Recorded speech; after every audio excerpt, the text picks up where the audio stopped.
What we're doing here is a split kneeling wood chop. So Yelena, go ahead and grab that weight. And we don't even have to, now technically this is loaded, yes.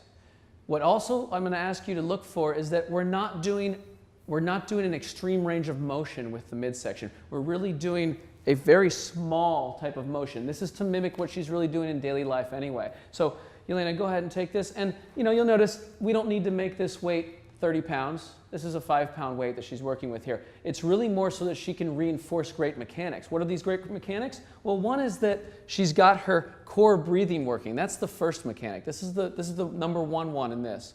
The second thing we want to work on is that her glute here, the left glute in this case, is engaged.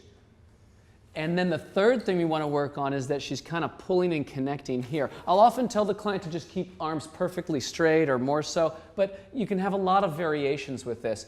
When the right shoulder blade connects with the left glute, we're looking at something awesome. Yeah, go ahead and, switch to the other side here. And that's why we would teach it this way first, is to make sure that the cross connections are appropriately connecting. So number one is, does this belly move? There you go. Inhale big, and yeah, and she's using some of her core breathing to do this. That's great. And then her right glute is engaged and her left scapula is kind of pulling. When you get into the later stages of this, you could really teach the client to pull specifically with the left scapula once she's gotten the core breathing and the glute engaged there. Now we're in a double kneeling position, same as the split kneeling really. Go ahead and take this a few times on each side, Miss Yelena. Just a different variety, different version of it. You'll notice that there's not a lot of rotation going on. It's not to say I want to limit it. Feel free, Yelena, to rotate as is comfortable for you, but you'll notice that it's not a very big motion. And I don't want to encourage her to make a big motion. She's just doing a little bit. This is very little. It is loaded, but it's a very small range of motion. And we're going to make sure that we're coaching our clients to get the core breathing, because that is the foundation to make sure that we're not worsening diastasis and the issues that come with that. Now, to be clear, as Yelena finishes a couple more, go ahead, actually take a couple more in each direction without the weight.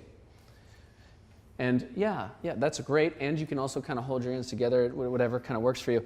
Without the weight, look at this. Yelena has a little bit more access into this belly, so this would be more appropriate for her to start with. And this is something you should watch for with your clients as well. Let's see if she can get this belly to move a little bit more.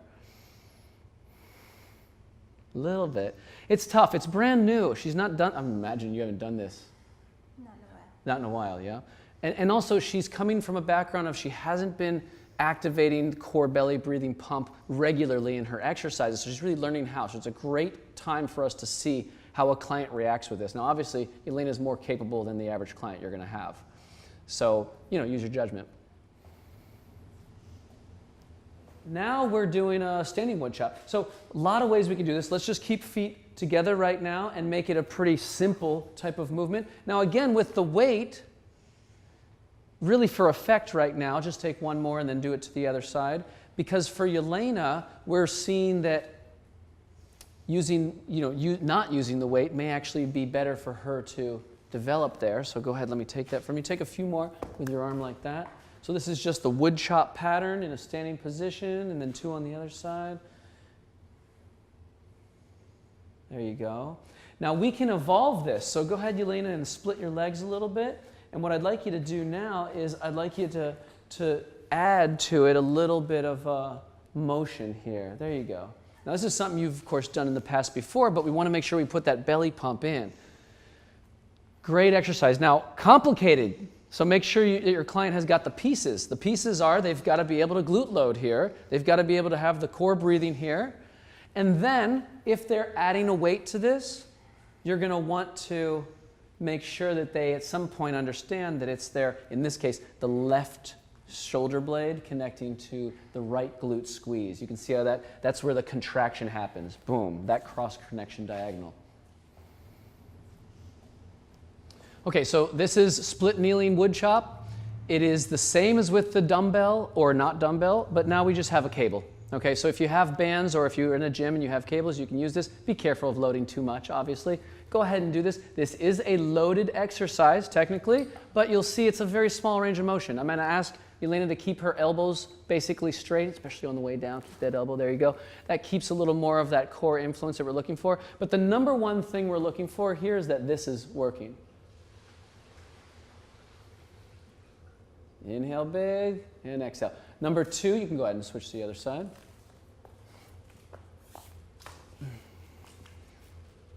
Go ahead. So the number two thing would be her glute, and then number three, opposite shoulder. Which glute? It's the right glute. Good, belly. Let's get it. One more. There you go. Okay, good. That belly's coming on. The beauty of using a cable now or a band is that you get to pick an angle and a different angle. So this is awesome. So go ahead and let's start. And she's got her belly breathing going. And you can just see it's a little bit of different. Does it feel like a little different in the abs and such? Yeah. So she's got her right glute engaged and she's pulling with her left shoulder girdle. And of course, so those are the three activations. Number one, core. Number two, glute. Number three, shoulder girdle. Especially the left side on this side. Great. Couple on this side.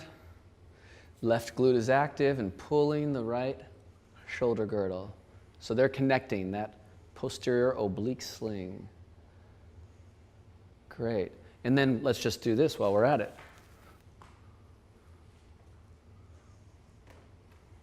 Yeah. And we'll go to the other side. So again, the high to low influence here.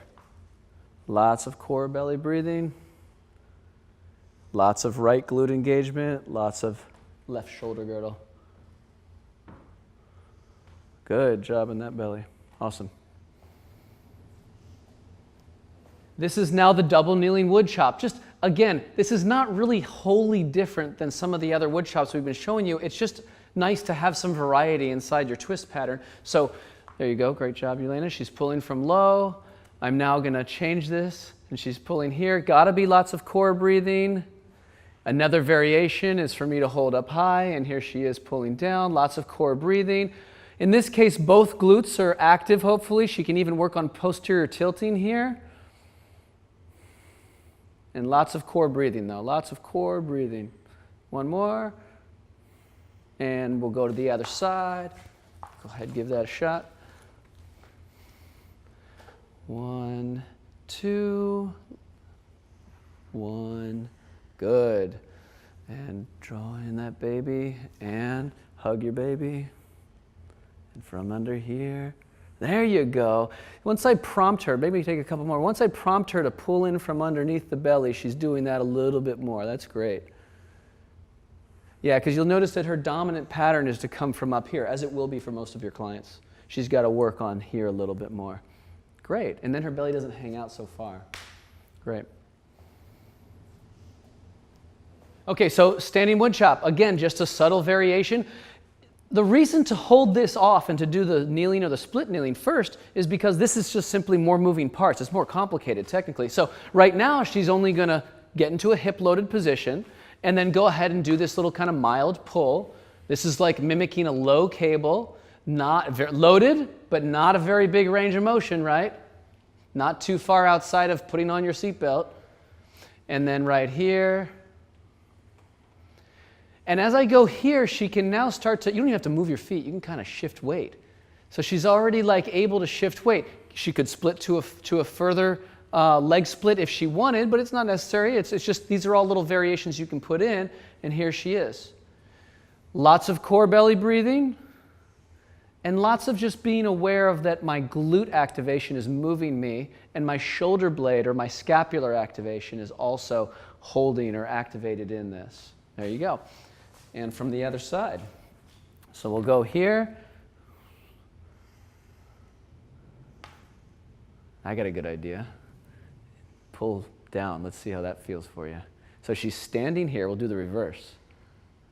So she's standing. We're pulling down. And now start to shift weight a little bit. Yeah. There you go. So you're going sideways now, not even high. Right across, plane level. There you go. So a little bit of variation. Good. Lots of good core belly breathing. And we're going to take a few more here. As I move down now, she's going to be pulling up a little bit. This is a great, great exercise. Look at this glute firing there. That right glute's firing, the left shoulder girdle, and her core belly breathing is part of it. Not just part of it, the part of it. A couple more. Great. And there's our twist pattern.